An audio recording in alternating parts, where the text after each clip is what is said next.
Hello and welcome to another episode of Lex Talk podcast. I am joined with the wonderful Amy today. Hello, Hi. Amy. How are you? Hi. Thank you for having me. No, I'm really good. Thank you. Good, good. Amy has a social enterprise called HASSL, and we're going to get straight into that with some complex conversations.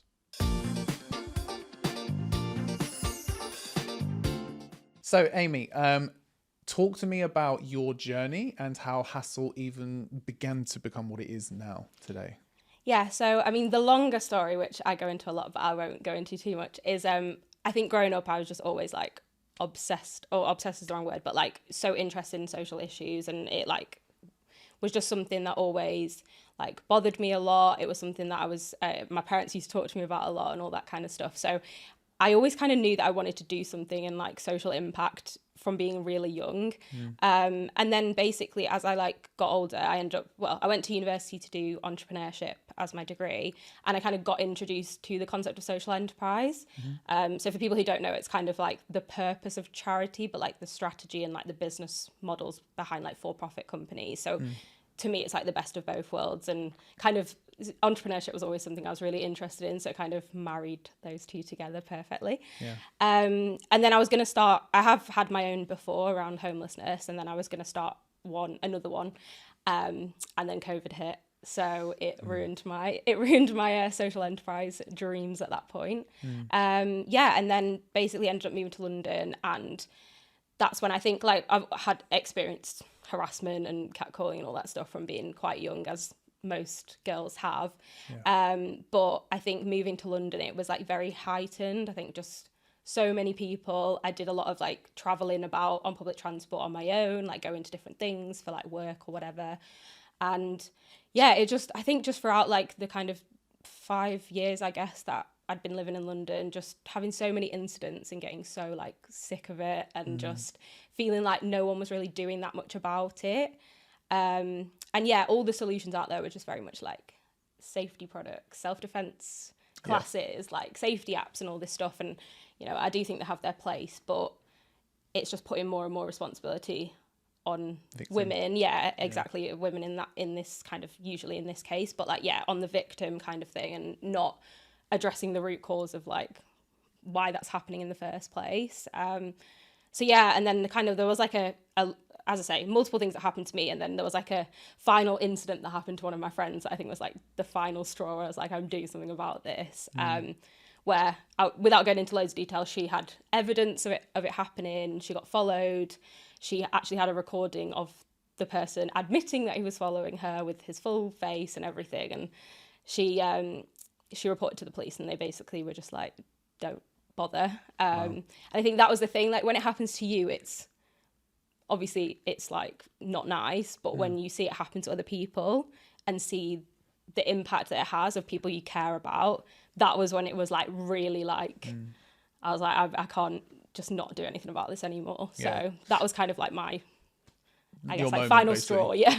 Yeah, and I think it's strange, isn't it? Because like we do seem to live in this kind of world where we're placing the emphasis on what you could do to prevent it from happening, without putting the actual focus on them changing the behavior. Yeah. So it's like you say, all this preventative stuff, which then just kind of continues the cycle. Really, it's more like, what can you do to make sure it doesn't happen without going to the direct source itself? Yeah, and like obviously, like it's so fair, like we live in a world where it should, you know, people do say, you know, oh, lock your door or whatever. Like I'm not saying that you shouldn't do anything to, you know, try and prevent stuff from happening, but I think obviously built from the patriarchy and misogyny and whatever, it is like, especially with harassment, and obviously I mean sexual violence is very like the gendered nature of it.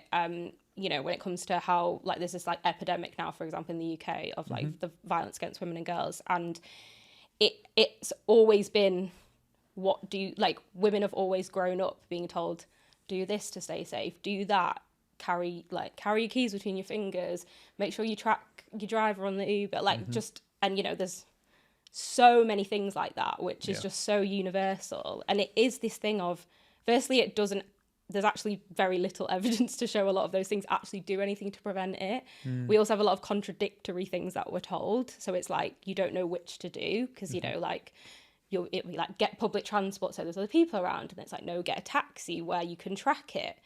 But I've also had things happen in both of those situations. So it's like, which do you do? And whichever you do, and then something happens, did you do the wrong thing? And it's like this whole narrative, like you say, of just putting more of the blame on the victim. And I think also that's why a lot of like women don't necessarily talk about it, or like they internalize it because they think they did something to cause that to happen to them. And it's like a very dangerous narrative. Like, you know, it's the same with, I think, a lot of like child abuse and stuff like that, where people internalize it because they're told that it was something they did wrong. And this is why we don't talk about, and we don't have the conversations, and we don't realize how widespread it is. I think one of the most common things that I've seen when it comes to any element of victim blaming is always around women's clothing. When I do my lives and we talk about certain, let's say, environments, men want to look for the immediate, you know, thing to find it as a way of like, oh, we're protecting you. Which is quite ironic in itself. Like, I'm protecting you, and you're protecting her from men. And then you, like you say, with the things that are contradictory is that I believe statistically the most likely place that a woman can be harmed is in their own home. And so then when you talk to them about, you know, I always do this conversation around clubbing. And the reason why there's so many, you know, contradictions, again, like you say, in what men say and how it doesn't correlate, is the minute you say to them, if they go to all women's club, would you feel comfortable? And they're like, oh yeah, of course. And it's like, why is that? Oh, because, you know, then they're probably not going to cheat, or, you know, they're probably not going to get hurt. And it's like, okay, are you not aware that the common thing you're talking about here is that when a man is present, your anxiety goes up? Yes, exactly. So it doesn't make sense to then again put the emphasis on what the woman shouldn't do. You know, and online there's certain phrases like all men until no men, which I'm sure you might have heard of. And again, men don't understand that in that situation that I've just given an example, is they're upholding the same statement, but they'll come on the live and argue against it. And they don't realize how the contradictions now play out. So absolutely, it's everywhere, isn't it? And it's so, like, you know, I always kind of, we talk about like trying to give people grace, and like men especially in this situation, because I think for so long, because of the world that we live in, because of how we've been conditioned, we don't talk about it.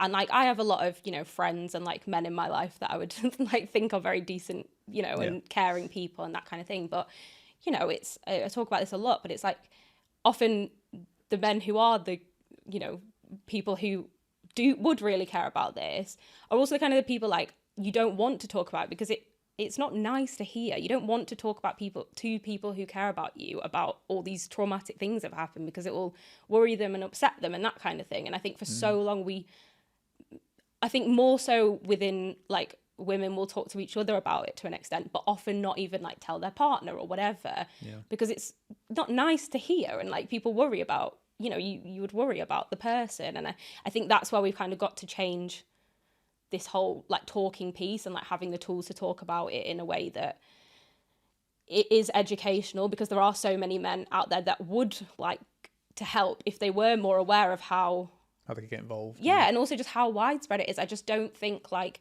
there's like anywhere near enough awareness about like the mental load that women carry day to day in terms of all the stuff that we're supposed to do to protect ourselves. And there's not enough awareness about just how often it happens. Like, no matter how many people that I meet, and every single time I've met a woman, and, you know, it will be not even to do with this space, like it will just be, I don't know, a party or something, and you know, what do you do for work or whatever? And they just immediately start telling me like all these different things that have happened to them. I mean, we were literally on the train yesterday, and they didn't even know what we did, these teens, and obviously I won't go into any detail, but they basically started telling us about all this stuff that had happened to them. And it's just like, every single woman has, I'm yet to come across someone who goes, oh, never happened to me. Yeah, and I think the issue with that is that you want to get men involved in the all men until no men. I always say it doesn't accuse you of the violation, but it includes you in the conversation. Exactly. And part of that is basically saying, in my opinion, that until you start talking to men about the severity of what's going on, you'll see how they react, and that will tell you whether they're part of the solution or the problem. And I think that whilst we have to try and include men on that conversation in some ways, it is, in my opinion, also down to men to decenter themselves, and for men to not necessarily take it as a personal attack. And I think that's the biggest thing, where the ego is creating this block where it's almost saying, I'm not talking about you as an individual. I'm talking about men as a collective. Exactly. It's like I'm talking about men's behavior. And it's men because it's more than one man. And it's and not we don't know necessarily, which man. and that's it, right? And that's it. And the other analogy that I give to that is when you go to a nightclub, right? Why is it men don't say to the security guard, "Oh, you don't need to check me, I'm fine"? Yeah. That doesn't make sense, right? But when you come into the lives, you're desperate to defend yourself that you're one of Yes. the good guys. Now, even though that happens to women, security, you get checks. Yeah. The point is women don't have that security in everyday life. Yeah. They don't get to go up to you and just see, oh, is that a green light or a red light above your head? Yeah. So they don't have that, you know. And don't think it's men... that like probability thing. I think Carla did a video on it not that long ago, but it's kind of like the thing of, you know, if there's a loaded gun and you're like, okay, there's a 1 in 5 chance that gun's gonna have a bullet, and it's, you know, would you want to pull the trigger? It's that kind of thing. It's not saying that it's everyone, but it's far too many for us not to be cautious, because we'll also be blamed if we weren't cautious. Exactly. So it's like you can't win. You can't win. Yeah, exactly. And that's the thing. I think it is challenging, and I think that's one of the things that we try so much to try and strike that balance between speaking on behalf of women and trying to get those experiences across, and trying to, you know, because there's work for women to do too. Like it's definitely, there's a lot of women who victim blame. There's a lot of women who have internalized misogyny. Yeah. There's a lot of women who will hold other women to a way higher standard than they would ever hold men. And that also adds to the problem. But obviously women typically are able to understand the issue more because they're more likely to have experienced it. And that's the thing, is it's trying to like meet, like I always say, trying to meet people wherever they are on that scale and trying to like shift their thinking. It's not trying to like necessarily take, you know, the men who are threatening our lives or whatever to the other end, because that's not, you know, as much as I would love that, that's quite an unlikely scenario. But it's like, even if you can take them from sending women death threats online to not doing it, that would be a step in the right direction. And that would potentially, you know, as I say, like that would potentially have a massive impact on someone's life for not having to experience that kind of stuff. So it is hard because, you know, especially like I think with what we do, we do see probably some of the worst of what is out there, not only like directed at us, but just from hearing so many people's stories all the time. And, you know, you kind of always think we've heard it all, and then there'll be something else and you're like, I just can't believe, like I can, but I, you know, you don't want to believe it. Yeah, it's true. Yeah, there's a desire to not want to actually believe that this is the world that we live in. Yeah. In regards to HASSL, how does anyone get involved with supporting and becoming a part of that? How does that work? Yeah, so I mean, we have like a lot of different ways to get involved, and it's purposely designed so that there is something for everyone, basically. So we have different things, like we offer, for example, if you're involved in like an organization or you're part of like a HR team or something like that, we offer workplace training, and that the funding for that then goes into keeping other tools free. So we are keeping everything free that is for public use, to kind of remove that barrier to entry kind of thing.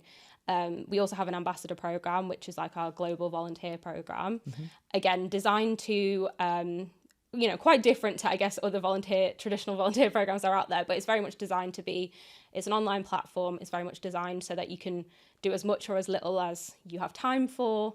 There is kind of something for everyone. It is very much online focused, so it means that people can do it from wherever they are in the world. There's not as many barriers in terms of, you know, disability, ill health, anything like that. You can pretty much do whatever you want from wherever you are. I mean, we obviously like check everything, whatever, but you can like create content, you can write articles, things like that are so powerful in terms of like getting different people's lived experiences, because obviously we're a tiny team. We can only speak on behalf of our personal experiences.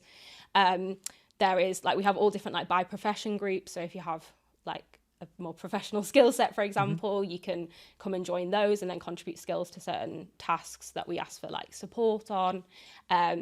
We're building at the moment like a free library of online resources, like online courses and things like that. So again, there's opportunities for our volunteers to like give feedback on those, to test them out. You know, if they're within the demographic that it's designed for. So there's just so many different things. Again, it's very much trying to be as accessible as possible, because there is no minimum time commitment, and there is no, there's no kind of restriction on where you are in the world, and that kind of thing.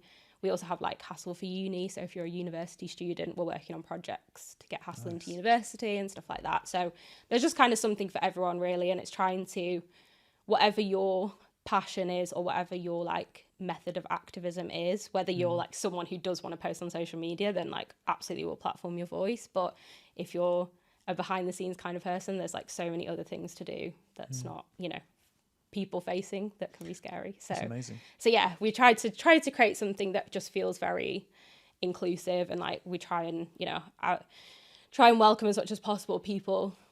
If you almost think it's not for you, then it is probably for you, because I want as much diversity as possible. I want as many people's different lived experiences to be reflected in what we're building. Yeah. We can't do that without voices from every single part of society. Like, so yeah, it's empowering, bringing everyone together. Yeah, it's been an amazing community, and I think amazing support for us when we are, you know, it's not an easy thing to do. So I've met some of the most like incredible people that, you know, you kind of, in spite of the fact that obviously what's bringing you together is potentially stories that could involve elements of trauma. Yes. And like you say, the experience, it's still then like giving people a sense of belonging, where they feel like they can, you know, talk about maybe what they've experienced, where people actually understand and absolutely know. And sometimes it's easier to talk to people that don't really know you as well, in the sense that rather than, like I just said before, talking to family sometimes can feel difficult because you don't want to worry them or upset them and things like that. And I think, a lot of people have made like really good friendships and stuff out of it, which has been like so lovely to see. And I think just also given a lot of, I think it's a lot of light within the dark, if that makes sense, because you just see how many people are out there that actually are willing to fight for this and to put their time and energy and, you know, like as much as there are a lot of bad things and horrific things happening in the world, it's so amazing to see so many people come together and be very, just share your like values and your, you know, you don't feel alone in the despair of the world kind of thing. Well, this is it. I think that so many people are looking for that as well. How many people would you say that you have? I don't know if you know numbers. I think we've just hit 2,500. Oh my gosh, yeah, that's amazing. So what's the furthest that you've reached in terms of countries? Like, we're are you global on some level? The last time I checked, we were in over 120 countries. But wow, and it's like every continent.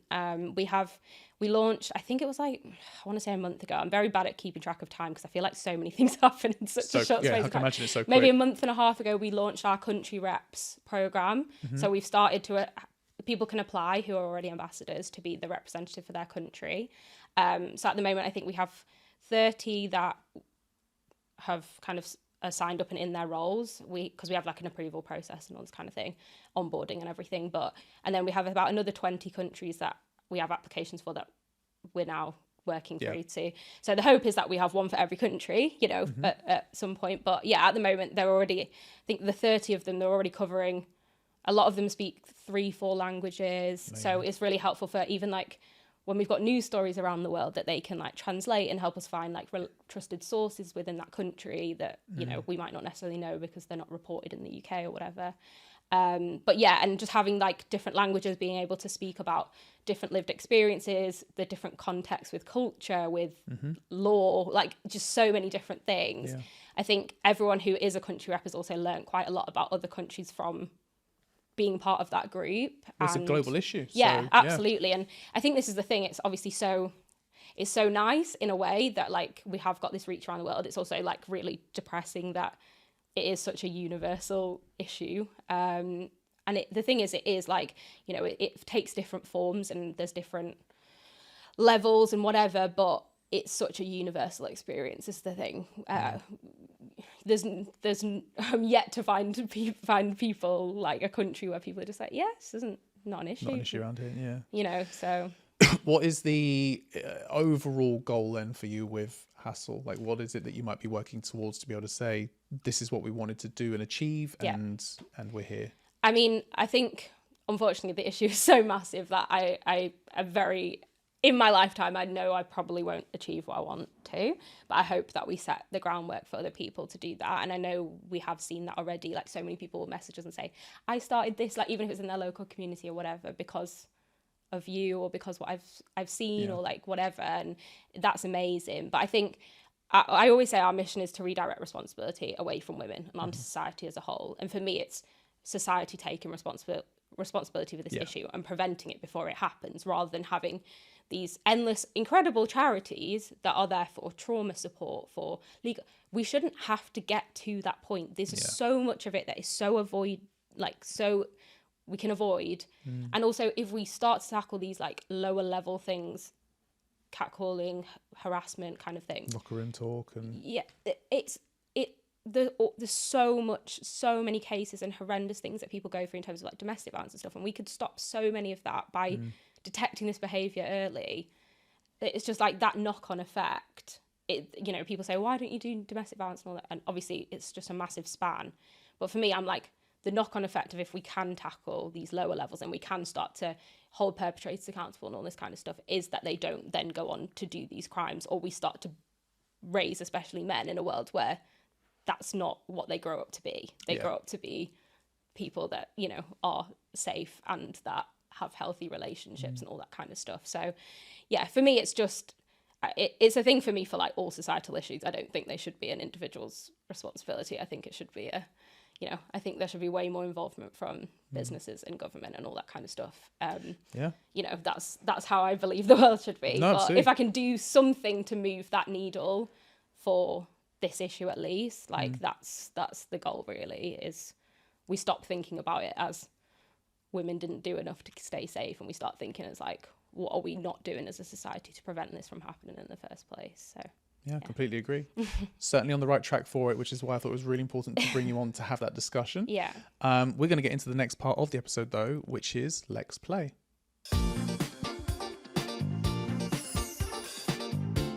So we are going to play one of the favourites that we have done before, which is red flag, green flag, with the addition of the blue flag as well. Fairly straightforward. I've got 9 statements that I'm going to read out. We are both going to hold up the flags that we think is how we would maybe view the situation. So Amy, you've got a choice between numbers 1 to 9. Which one are we going to go with? Let's go for 3. Okay, is there a reason you went for 3? No. Okay, number 3 is... showing up at your work unannounced. Okay. On the count of 3. 1, 2, 3. Okay, we're matching. We're matching red flags on this one. And this is on the basis it's a partner. Yeah. What do you think that would bother you about that specifically? I think it's like the boundaries thing. I think it's I like that. the not necessarily... it could be non-malicious, but I think it's, that's your place of work. That's that's some separation from like family and whatever personal life. And it's like, it's your choice whether you bring personal life into work. Like as an individual, I think that should be your decision. It's almost like you need context. So yeah, almost like I need context. No, but I do think it is, obviously, if it was like for something nice, but even so, it's just like, you don't know what kind of day that person's having, if they are busy, like that's it might put them in an uncomfortable situation. Like there's just so many things, like with their boss or whatever it is, like there's just so many things like that I think. Yeah. It's like a boundaries thing. Have you seen the sitcom Friends? Yes. Do you remember the episode with Ross turning up at Rachel's work with all the... Yes. And we know that was obviously fueled off of the aspect of jealousy. Yes. But you could... I will not stop thinking about that and just thinking like, that's how I think I'd also be. If my partner turned up, I'd be like, what are you doing here? Like, seriously? Yeah, literally. Just like, so like, what's going on? Yeah. I'm going to see you in an hour. Yeah. Okay, cool. So, next one. 5. We'll play on with odd numbers. Okay. Doesn't open up often. Okay. 3, 2, 1. Flags. Oh, you've gone with a red and I've gone with a blue. I mean, it's a bit hypocritical because I'm not very good at opening up. But oh, so you don't have to, but your partner does. But I think it's a red flag about me as well. So okay, that's where I think it's fair for me to. So you're a red flag, Amy?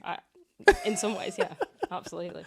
No, I think it is. I think it is that you, especially if you're in a relationship, you need to be able to open up to each other, and I think it's like that, like communication, that healthy discussion, like even if it's about things that you don't want to talk about, or if it's like uncomfortable, that's far more important than just like not talking about it.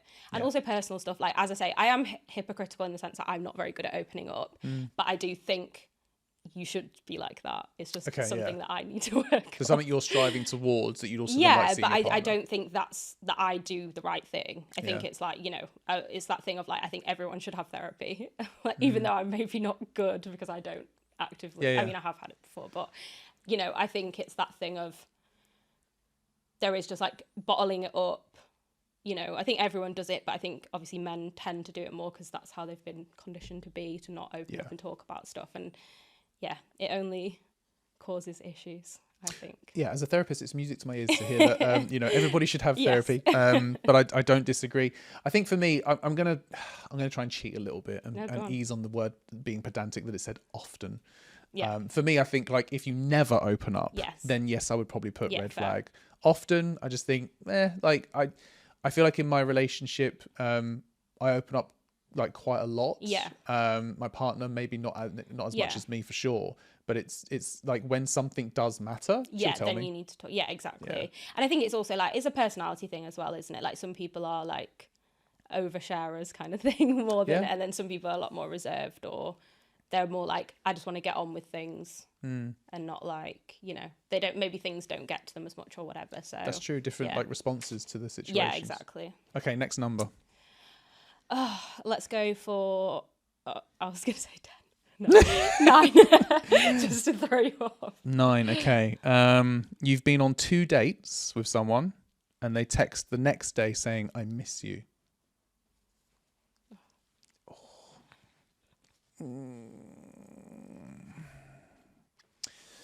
Oh, look at you waiting for me. No, I was waiting. I thought we were doing like a 3-2. Oh, fair enough. Sorry. But I've put blue and you've put red. I think 2 dates. I think that's too early.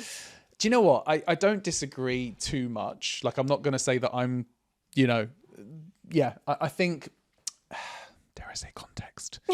I mean, exactly. It depends. Do you know, if you've been getting to know each other for like 2 or 3 months, and you've had 2 dates, absolutely, I'd be thinking, well, you know what, maybe like, when you finally now met that person that you formed a connection with, maybe online, I would think maybe missing them is okay. I think maybe the quantity of maybe like, how many times they say it and what else they're saying alongside it, but I think an odd I miss you is quite I think if you like, absolutely, if you've been talking to someone, I think I usually, if I go on a date, I like don't really talk to someone for very long before, because I just like to meet someone, and I think I'm not very good at like, also I'm very bad at texting and stuff like that because I'm just never on my phone. Red flag. But, should we just do Amy's a red flag? But I'm just much like so if I would gone on 2 dates with someone, I would have probably just seen them on 2 dates and maybe like sent a few texts, so it would be like a different context. Obviously if you've formed like a whole relationship, or like maybe you knew each other when you were younger something like that. But I do think it gives me the vibe of it could be love bombing, and that's what worries me, because I think a lot of the time people will see that and be like, oh, that's so nice, and I'm like, can you really miss someone if you've met them twice for a couple of hours? Like, to me, as me just going, oh, it's nice and sweet. No, but I think especially with women, and like with men to women, and that's it. The love bombing thing is quite, because as well, women tend to be more open earlier. So I think if a woman, I'm not saying it's okay for a woman to say it and not for a man, but I think if a woman says it, it would not give me as much of a red flag. Yep. Whereas if a man said it to me, I would be like, And that's why that would give me a bit like, we're looking at it from obviously the perspective of, for you, if it was a man saying it. And that's why, because I'm sitting there thinking, if a woman said it to that'd me be quite nice. I'd be like, oh, that'd be Yeah, but you also think, that's the thing, I think it's like the statistical like things that you've got in the back of your mind. Because if my friend came to me and said, oh, like this guy just texted me saying, I would be like, I'd be like keeping an eye. Careful on that one. Yeah, because I'm just like, it's, even if you do miss someone, I think it's a bit too soon to tell them. Okay. If it's been like 2 dates for a couple of hours, but. Does not open up often. Red flag. I miss you. Okay, fair enough. But also, I'm not very like, this is the thing, I'm also not a very like, I wouldn't like, as a family, we're not very like. Open? No, we are open, but we're not very like when my mum like hugs me, I'm like, do you know what I mean? I'm not very like, my gosh, Amy, touchy-feely family. What's going on? No, but do you know what I mean? Don't touch me. Don't text me. Don't tell me you leave me alone. No, I get it, and like, no, yeah. this is it, right? And this is why I like doing this, because actually, a lot of these are the ones that were picked based on the fact that a lot of it is experience. Yes. And I completely understand as well. You know, I did a video a while ago about this man who was saying what they hope a woman is like on a date. Yeah. And one of the things I highlighted was something like, you know, make sure she's polite to the waiter or waitress, etc. Yeah. And I'm sitting there thinking, it's so interesting that, you know, men are out here, and I'm not saying he's a reflection on all men or representation on all men, Yeah. but there are a number of men out there who are hoping for things like that. And you've got women who are just like, maybe, you know what, I hope that I get home safe. I hope that, you know, there's no immediate red flags where I'm now uncomfortable in the situation because I've identified it. Yeah. And I know that any kind of thing that I say or do could make things worse. Yeah. The difference between what the concerns are quite. I think it's so interesting you say that, because like I would say like I've had a pretty good experience generally in terms of dating. Like I've not had that many experiences where I've been like, oh my God, this is a story, like I have to, you know, it's been more of strangers for me personally, or like people that I knew well but not dating along. Anyway, I'm not going to go into it. But episode 2. But I think like it's that thing of, even if I've been on dates with the nicest person ever and they've given me no red flags, you're still having to be mindful anyway. That's it. Because you know that you don't know that person. You also know that typically people who do things like, you know, love bombing and all, they are the most charming, lovely people to begin with. So you've got that in the back of your mind. And it's so sad to have to think like that, because I don't want to think of people that way. Do you know what I mean? Like we talk about it a lot in terms of, it's actually just so sad that we have to even think about that. But it's like, you know, I might be sat having a conversation and it's like, oh, whereabouts do you live? And I'm thinking, how much do I say about where I live? Because what happens when we leave, and then if they offer to like walk me home or whatever, and then I've already given them certain details, so then what if they walk me home and then they try and like, you know, force their way, because that can happen. And it's like, it's so crap that I'm trying to have a conversation that's probably a very innocent question of like, you know, if we meet in London, it's like, oh, whereabouts do you live roughly? You know, and I'm thinking, how vague can I be in this answer? Because I'm not going to say, oh. And that's the thing I don't think men typically would think about that if they were asked that question from a woman in the same, you know. That's why I dislike the way that sometimes men respond to this, is because what they don't understand, as much as they should, is women are always thinking about all of those things. Yeah. And because of the experiences from those men, that's why these questions can't be answered to the quote unquote good men. Yeah. And I do that because obviously, again, we don't know. Yeah. But then when the men complain about, you know, oh, she was really strange not answering certain questions, I was just trying to be nice, I was just trying to be, you know, having a conversation, they're not realizing that it's the men that are creating these types of awkward dating. It's not a reflection on you as an individual, it's Exactly. a reflection on the society we live in, unfortunately. And that's the thing. It's like, I think we posted something the other day that's like, you know, if a woman crosses the road when you're walking behind her, it's being a man and knowing that that's not a reflection on you, that's a reflection of what her lived experiences. Yeah, exactly. It's not her being like, you're being like terrifyingly creepy. It's just like, I have to watch out for myself. And I don't know, you could be one of those, because there's too many like that, unfortunately. So yeah, it is, again, context. But... It is. Okay, next number, which one are we going with? Let's do 2. 2. Speaking positively about an ex. Okay, ready? Yeah. Oh my gosh, I need to keep these on my lap so that you also don't know which one I'm going for. I'm going to stick to my guns anyway. Okay, fine. 3, 2, 1, go. Oh, both double green. I love that. Okay. It's such a red flag when someone talks badly about their ex. Oh gosh, I thought you were going to say. No. Because I'm just like, why were you in a relationship with them then? Secondly, that's someone for however long that you supposedly cared about and all this kind of stuff. And it's like, also, what gain do you have by being dismissive of someone? And it's just like, it gives me, I understand, maybe it's like, okay, if you've come out of a very bad relationship, like something bad has happened or it was toxic and that kind of thing, like that's understandable. But yeah, I also just don't think there's really a need to talk badly about people that you're supposed to care about. This was a big like reflection point for myself, because when I split from my ex, I did speak very negatively because of how the breakup occurred. It was a nasty breakup. It was painful. And when I actually went on and did a relationship counseling course, because that's what I wanted to go into specifically. And I remember the tutor was kind of, I was talking to her about it, not privately as such, but when everyone was doing whatever they're doing on their lunch break, and I was speaking to her about it. And then in the middle of the actual lesson, she decided to use me as an example, which I didn't quite know was going to happen. But she also made a point of highlighting actually that the way I was viewing it was almost entirely wrong. And this was in the time when I was, I'd say, still going through that grief period of recovering from the breakup. But actually, when I carried on with the course and understood it more, I realized actually that I was a huge part to play in the downfall of that relationship. But if I didn't do that course, maybe I wouldn't have got there as quick. But it was really interesting how the conversations I had with people was like, this is what she's done. This is what's happened. Like, she's broken my heart, blah, blah, blah. As well as other things that, as a situation, how it was left. And I was like, you know, how am I going to trust women again? There's no way that I can, you know, find someone that's not going to do the same thing. Look how she's, you know, done this. Look how she's responsible. It was always the emphasis. And so I was technically speaking negatively. But on reflection of it, we were together for about 7 years. And so for 6 years, I was bloody happy. Exactly. You know, like I loved her. We were engaged. And we had plans.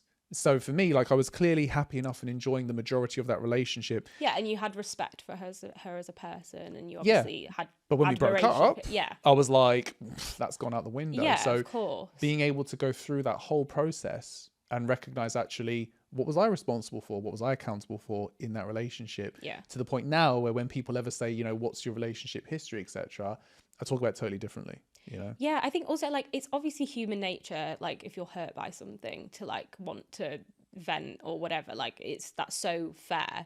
I think it's more that it's definitely for me like a green flag when someone talks positively about someone that they were with. Obviously if they're the best person in the whole world and like no one ever compares, that's not great to hear. You know, there's a level, but I think like, you know, it is that thing of just, I mean, I've had so many, don't mean just men, but like people do, I'd say, pretty horrible things to me, and I still don't think they're a bad person. I think they're a consequence of a situation, or there's some level, like, you know, I still feel like I have responsibility within that situation for whatever I could have done better. But even in times where I'm like, you know, where you feel like something's quite obvious, black and white, like someone wronged you or whatever, I still think like I always, and this is what I was saying about even like men who are in our comments telling me I should, you know, I'm not going to say the words, but, you know, get pretty horrendous things done to me. I don't hate them. I hate that this world has created people like that. And exactly. Yeah. And I'm like, also often it is a projection of, you know, you don't get people who are healthy, happy and fulfilled saying and doing things like that. So it's some reflection of like something missing in their life, or a lack of love or care or whatever it is towards them, or something that's happened to them before that's made them that way. So I don't hate them. And I think that's kind of the point that we have to get to, like have a bit more empathy for one another and like a bit more understanding of like, and like you said, there's two people in a relationship. Obviously if it's a relationship where you are in a relationship with an abuser, that's a different situation. But in general, if you're in a relationship, there's two people, for whatever reason, you maybe not just weren't meant to be together. You could have been in love, but not, you know, people are in love, but they're not right necessarily and stuff like that. And I think it's getting to that point. Like it takes people time to get there, obviously. And I think that's very, like you said, having the grieving period, and it's very human nature to, with any kind of relationship, to do that. But yeah, I think it's always nice when people talk well of, you know. I have to say that's without this sounding at all patronizing, but I think that's a very emotionally intelligent way to respond to that, because but honestly, when I speak to men, I feel like I see myself in them from that point where I was stuck in that like anger and hatred towards what she'd put me through, without realizing actually I contributed to that cycle. I think men especially, but everyone, like also, you know, you have that anger, and it's like, again, as I said, human nature to feel things about your situations. Like that's just normal, like that's human emotion. But it is trying to, I don't know, I have the thing, and maybe this is like naive and whatever, but I have the thing that people are inherently good. That's what I like to think. And I think people do bad things generally. Like, I do think there is some level of obviously either mental illness or evil to an extent, but generally people do things as a consequence of environments and lived experiences and whatever. And it's not necessarily good that that happens, obviously, but I like to think that most people can be, you know, it's trying to understand why people are the way they are. It's trying to understand why they think that way, why they have this anger or hate or whatever it is. And like I said before, it's often a projection of something within their own life, or you know, it's that classic thing of like bullies bully. Like they, you know, once someone's experienced bullying, they often become a bully themselves. It's like that very common thing. And you know, it's trying to break those cycles and all that kind of stuff. And that's why I don't think, as much as men often like to do it to me and paint me in a certain way, I wouldn't do the same back. I don't think that I think most people can be, you know, like one of our ambassadors said this, and she was like, it made me laugh, but it's like my way of thinking as well. And she was just like, I think Trump just needs a hug.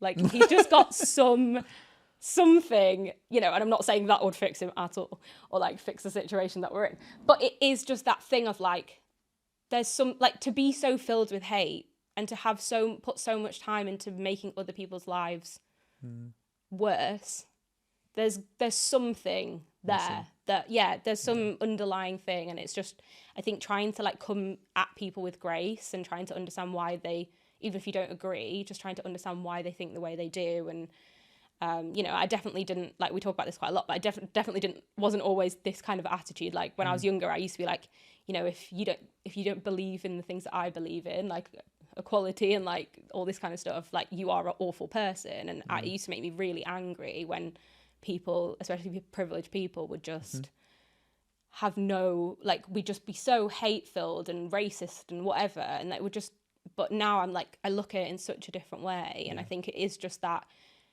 I'm very lucky that I grew up with parents who always taught me about those things, who were always very like open and understanding of everyone, and who encouraged me to be the same. Not everyone gets that, to grow up in that environment. And I don't know how it would be if I was in a different environment. I can't say for sure that I would hold those same values. Like you just don't know. So it's like, you are a product of what happens to you, and I can't judge other people for being hate-filled or whatever, because I haven't walked in their shoes, in the same way that I don't want them to judge the people that they are judging. Do you know what I mean? It has to work both ways. So yeah, it's just not that I'm excusing it or saying that those behaviours are right or okay and they don't have very negative impacts on other people, but it's just like, if we just come at it with, well, that's awful, they're just going to switch off, and we're never going to improve anything. So no, I agree. Sorry, that took like a very serious turn of the game. It's what it generates. Let's go with one more before we come to the next segment. Which number do you want to go with for the last one? 8. Let's make it a good one. Is that a good pick? Considering some of the things you told me. Oh, God. They bring up issues through text and not face to face. 3, 2, 1. Yeah, matching red flags. But that's also because I don't text. But... It does. I do feel like that one probably is a bit. I want to say a bit obvious, but I also recognise that there are probably some people out there who struggle with confrontation. Yes. And actually feel like they can write what they really want to say when they're not under pressure of the moment. And the start of that conversation is more, I'm able to now just get this out without seeing how you react and whatever it might be. And I think that sometimes it's like, I put red flag because I would love to have a relationship dynamic, and I do, where if there's an issue, we talk about it. So it would more be that I would not find myself compatible with someone that handles things like that. Not necessarily, like you say, attacking the person. Yeah. But I think there is something to be said for some people who find it difficult to deal with absolutely. And it is like some people, like, even just like, I guess like through neurodivergence or whatever, like aren't necessarily, that's not their strength to be able to communicate things the way they want to or whatever. So I think there are like obviously situations like that. Yeah. I think generally like it's not good to really, like, I mean, even like when we're working, like we normally voice note, because I feel like, gosh, voice notes. Yeah, but I think, I think it's because I think it's so when it's text, it's like the same with comments on our posts and things. It can be interpreted in so many different ways when you don't have the context of like the tone of voice, even just like the expression behind it. You can, Carla will send me things and be like, is this in favor of us or against us? Because I actually can't even understand. And we'll be like dissecting, trying to work out. And that's like, do they hate us or are they with us? That's like quite a big difference in terms of interpretation. So it's like when you're trying to deal with like issues in a relationship and it's through like text or whatever, I just think it opens you up to have so many more problems than just speaking about it and understanding. I think like maybe have written prompts if like you struggle with communicating and things like that. But I think just, especially if it's anything remotely serious, I think it's only open to like misinterpretation and can often like just cause a lot more issues. Like, it's just like when people talk in group chats and stuff and you end up having arguments or whatever. Yeah. It's just like you would never have had that argument if you'd have just talked about it in person. No, but I totally feel agree. more like they can say things behind the screen or whatever, and things can often escalate unnecessarily. So yeah, that would be my... Indeed. That would be my take. Thank you very much. Thank you for playing Red Flag, Green Flag, Blue Flag. We are going to now get into some reflections.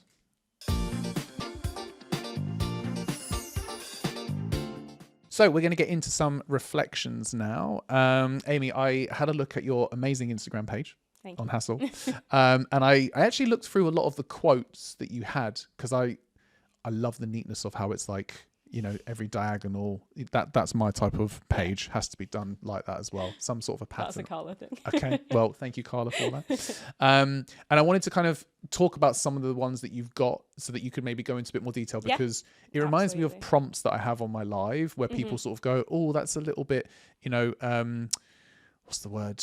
Fueled, or it's a bit nuanced. Yes. So one of them that you've got is women don't be paranoid. Also, women, be careful.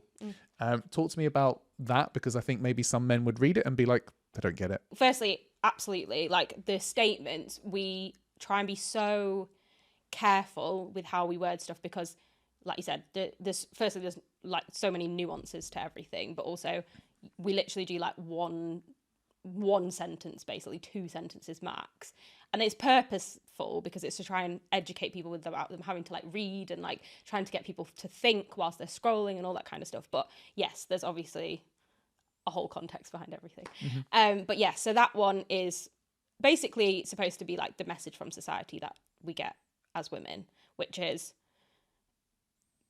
literally what you're talking about, that men will often be like, why are we all painted the same, or why are women cautious around me, or whatever. But then in the same breath, it's like they will blame women once something happens to them because they didn't do enough. Yes. Yeah. And it's just that contradiction thing that we were talking about, where it's like you can't really win, because it's like everything says you need to be careful, you need to do X, Y, and Z, you need to, you know, every media headline when a woman is attacked, it's like woman after night out was attacked. It's not man attacked woman. And they always mention the night out thing to imply that she was drunk or whatever it was.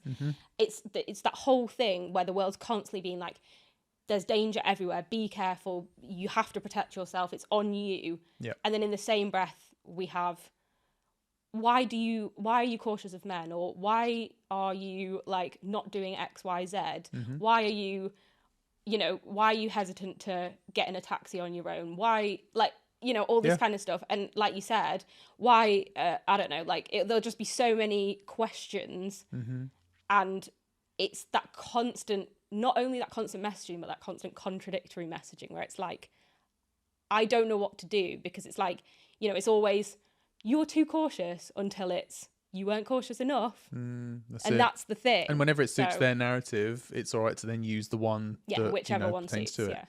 Okay, you've also got one that's they shame single mums but praise single dads. Yeah. This is quite an interesting one, because I remember seeing, like, I even remember seeing the kind of comic strips that you get. Comic strips? Scripts? Here's strips. Yeah. Okay, we'll go with that. Sorry, I just don't know what happened there. My mind went blank. Where it sort of shows a dad pushing a pram on the phone. Yeah.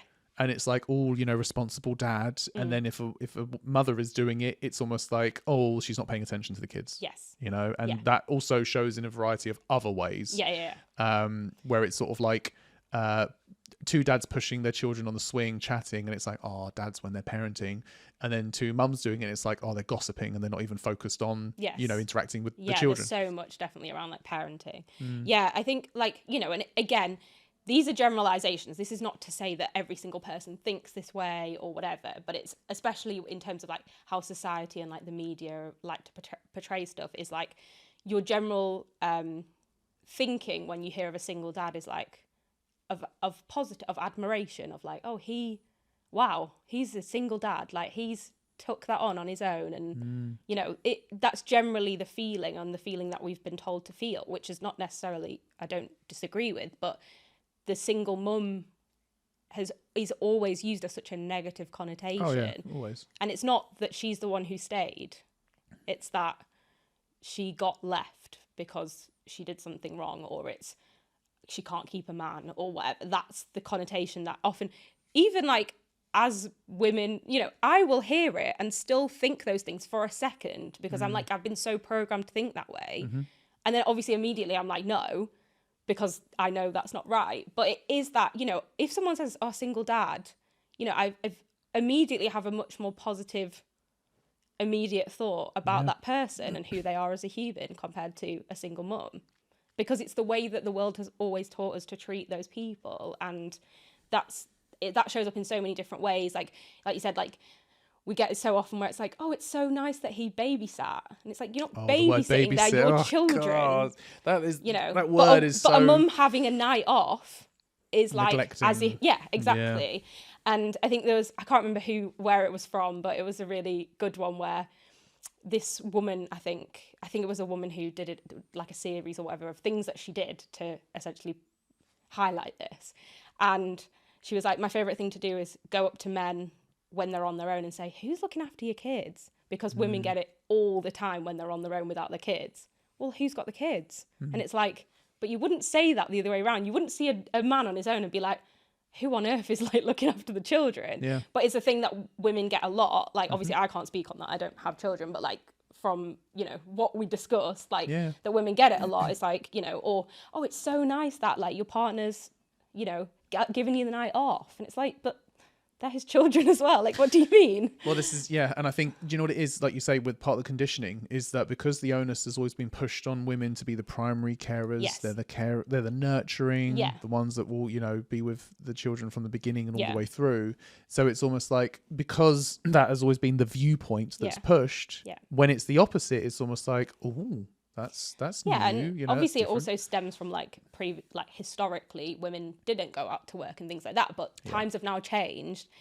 It's this thing of like, we've not caught up in, you know, there's a much more equal split in terms of like financial load and this kind of thing, but we've not caught up the other way round. Like, we still have this very heavy expectation placed on women to be the primary carer, to be to do the household work, household labor, but we have a lot more like neutral expectation of men being the provider. So it's like we haven't really caught up in the same way.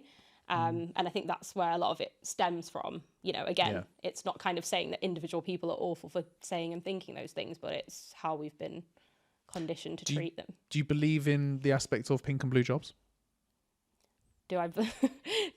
Are you asking me that question now? Yeah, I was. No, but like, but no, because like there are so many people that I think that's part of the mothers, you know, being with the children. You just said the dad's the father's doing the work. Is that there's this belief of, you know, pink and blue, right? And then that goes into the household where it's like, oh, you make sure you take care of this, you make sure you take care of that. And the assignment of the quote unquote pink and blue jobs is that it kind of reinforces that traditional aspect of things. So I was asking because as in that was just like, I don't at all. Like, I think it's actually funny because I actually wrote my dissertation at university kind of around this, because I basically wrote about whether you could be typically feminine and be a successful entrepreneur, because I did entrepreneurship as my degree. And when I was at university, I think it's better now, but there wasn't barely any women who were known figures in as entrepreneurs. Like it is different now. Like they're still not the same level as men, but you know, if at that time you got me to name entrepreneurs, I could name you so many male entrepreneurs. Could maybe name you Deborah Meaden, as you know, and that's as a woman. Dragons. Like she was one of the only people that was a known female entrepreneur when I was Sarah the other one. Yeah, Sarah Davies. Yeah. That's it. Yeah. But when I was at uni, she wasn't on it then. So that was, you know what I mean? Like this was, and it was something where, so I did a whole dissection as to whether it is that typically masculine traits are what makes a good entrepreneur, or whether it's just that entrepreneurs have always been men and that's why we associate masculine traits with successful entrepreneurship. Because I've had so many people tell me, oh, well, you're too emotional to be an entrepreneur or whatever like this. And I'm like, but we've never valued emotion in entrepreneurship, when actually emotion in entrepreneurship is so valuable. And it's like, is it that this whole idea of being ruthless and whatever makes a successful entrepreneur, or is it just that always men have had less barriers to entrepreneurship, hence why we then associate typically masculine traits with successful entrepreneurs? Do you know what I mean? Because there's so many things that come into it now in terms of like, I don't know, from like the way that the whole workplace has shifted in terms of like how we treat employees. That's a much more typically feminine trait, if that's in terms of nurturing people and, you know, giving empathy to people and all that, if you want to go down those very typical gender expectations. So I think that's the same with so many jobs. Like when people say, oh, well, women are just bad at like football or whatever. And it's like, but women have never had, we don't know that for certain because we've never had the same opportunities. We never had that, not even just from an opportunity perspective, but from like seeing role models in the media and all that kind of stuff where we've had a lot smaller pool of women even going into that in the first place and all this kind of stuff. So there's just a whole thing. And also it's like, is it that we've always associated strength with being a good footballer, whereas we don't associate like, I don't know, something that's maybe more like typically feminine, like agility or whatever, you know, whatever it might be, that maybe that if all else had been equal, maybe we would value those things the same. And maybe it would be that there is biological differences that mean we are different, but it doesn't necessarily mean we're better or worse. It's just the way that the sport has been designed. Yeah. Do you know what I mean? No, absolutely. And I think that when we talk about feminine and masculine, I don't personally agree with the terms. Yeah. For me, I think that the way that they're used is that they're upheld as a positive towards one, but then a negative to the opposite gender. Absolutely. And that's why I always think that actually there's not so much there's no point using the terms, but because everyone uses them differently, yes, and there is no, you know, foolproof understanding of it. Yeah. I think actually if you were to ask the majority of people out there that if you were going to attach a certain characteristic to masculine or feminine, yes, and we use a word like caring, I think the majority would go towards feminine. Yeah. I think it was to use something maybe like brave. Yeah. You'd associate that maybe with masculine. Yeah. And I'm stereotyping based on what I think the majority would say. Yeah. But then I don't understand why if you had a woman that was extremely brave and you had a man that was extremely caring, suddenly that's used as a negative to attach to their masculinity. Yeah. You know what I mean? Yeah, absolutely. So it's just that you're not conforming to expectations, and that's the thing, isn't it? It's like everyone's just so obsessed with like labels and stuff, and it's just like, just let people live, like just be, and just like it's so weird how like our gender is so defining of us, whereas there's like, we all have so many other things about us, but we don't hold them to the same, you know. It's the same with like skin color is very like held, like it gives very certain expectations about a person, especially people who have like a more racist, like, you know, mentality kind of thing. And it's like, but that's one characteristic of that person out of hundreds of different things about them. And there's a lot of things that it's just those things that you can see from looking at a person. That's where we're so like, you know, and when you're not taking into account anything else about them. They have so many other things, and it's just like this obsession with like labeling everything and stuff. I think people are, it's so how we've been as a world, so people are then so afraid, and like, and it's just like, just chill, you know, just let people be, let people live. It's not bothering you. It's not, you know, people are so obsessed with like labeling stuff, and it's just like, maybe it doesn't need it. Maybe we're just different. We're all just different people. No, like, absolutely. In our own, viewing the world in our own ways. Yeah, exactly. Navigating through it differently. Yeah. Coming on to, well, actually linking in with the roles that we talk about. Yeah. the one that you've got as well is the what if you change your mind, which I'm assuming is relating to being a parent or being a mother. Yes. And how you sort of say that that's like, you know, been held against women for as a form of harm, I suppose, for years. Yeah. It's interesting how that's something that is so casually said by men. I agree that there are women who also, you know, say it. Yeah. But I think that the idea of, you know, men, especially when it comes to relationships, this idea of like wanting to convince them that maybe, like, if that's the only thing that's separating them from being compatible, it gets used as a way to be like, well, you know, it might be different, you know, but talk to me about it from your perspective. I think, you know, so many, and I can't speak on behalf of, you know, other people that say that, but I think, you know, there is so many women who are just like, I just don't have any desire to have children or be a mother. And I'm like, absolutely do not have children, because there is nothing worse. It's hard enough to bring a child into the world. There's nothing worse than bringing a child into the world that you don't 100% want. Like there's like, it's so crazy to me that people would push that on someone, because like, we know that this is how then children suffer.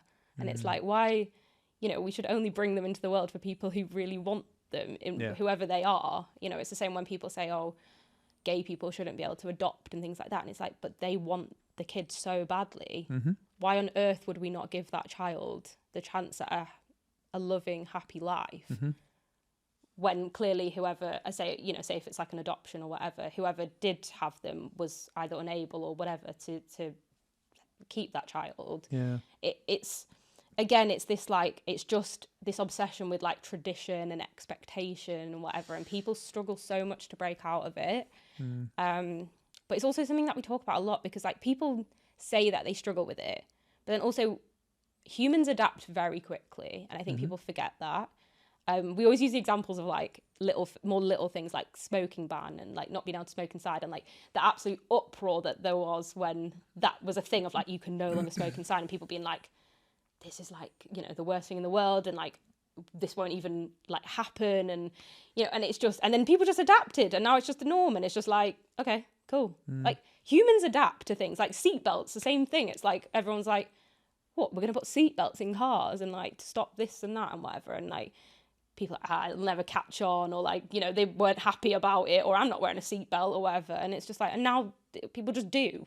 And drink driving, you know, there's now been this whole thing of like, obviously now it's really like looked down upon, and obviously illegal, but you know, there was a time where people would have said, that's crazy that they're going to say that I can't do that. And I know that's like they're like smaller things, but humans just adapt. Like people, it's in our nature. We're good at it. Like we can just adapt. Survivability as well. And things, you know, this, I mean, I remember like, I'm not saying there's not a lot of, you know, homophobia or whatever, like there absolutely is. But, you know, I remember before gay marriage was legalized, and I remember having discussions with people, and it obviously like blew my mind that people weren't for it, but that's a whole other thing. But like, it's so just like, at the time it was like, this is like the most outrageous thing, and this like breaking of tradition, and it's like so against Christianity and all this whatever. And like now, I'm not saying people don't disagree with it, but it's largely a much more, people just get on with it, and it's like, oh, you're going to a wedding, oh, you know, it's two people of the same, okay. Like because people are so obsessed with sticking to things, and it's like, it's actually just not that big of a deal, and it's not affecting you. And do you think that's a fear of change? Absolutely. I think it's a fear of change and a fear of the unknown. I think that's like a massive thing. It's what people don't understand. Like people are afraid of what they don't get. Yeah. And I think because the non-norms are obviously, you know, say before, obviously people are a lot more open about their sexuality now, because generally it's a lot more accepted and talked about, and people realise that there's a lot of people exactly the same as them, they're not on their own, and this kind of thing. And I think, you know, it is that thing of like, before people have all these like preconceived ideas about people, and it's like, once you actually meet someone and just realise they're just another person, like then people are just like, oh, like what was I you know, even in their mind, like what was I so afraid of? But it is that thing, it's, you know, in the US where like all these communities are so racist and stuff, and it's because they've never actually met someone who's different to them, or who has a different colour of skin or whatever.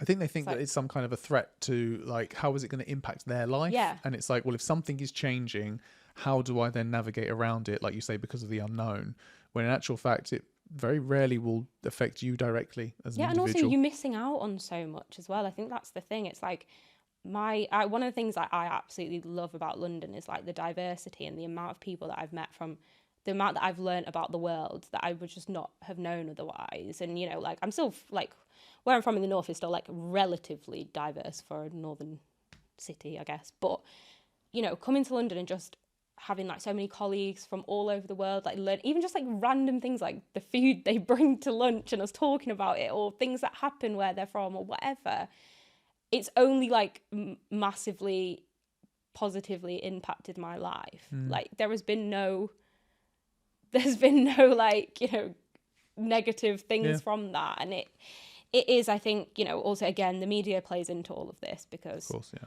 they're obsessed with people not liking each other. And it's like, what can we do to keep people apart and keep people fighting each other instead of looking elsewhere at why issues are happening.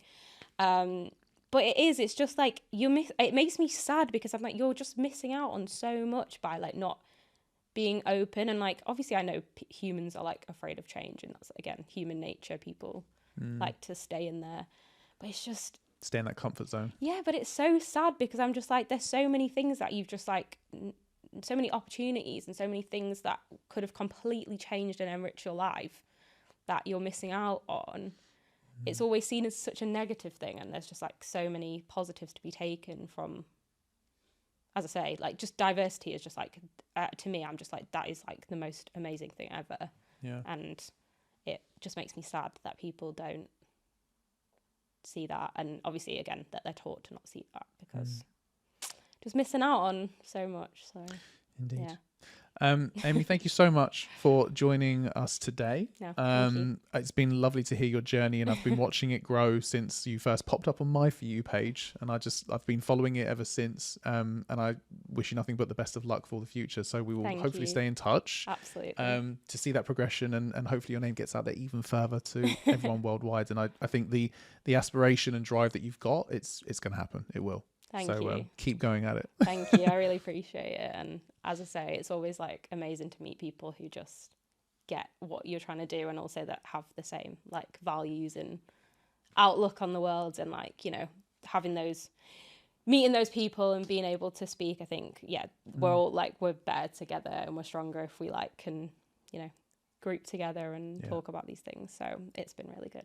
Totally agree. Thank you. If you want to be involved and be on an episode of the Lex Talk podcast, then please reach out at some point. Thank you so much for watching and listening. And you can follow HASSL on Instagram and TikTok, I believe. Do you know what the handles are off by heart? HASSL Official. HASSL so Official. HASSL and then official. Okay, perfect. You've heard it here. Thank you very much for listening. Take care and see you soon. Bye-bye.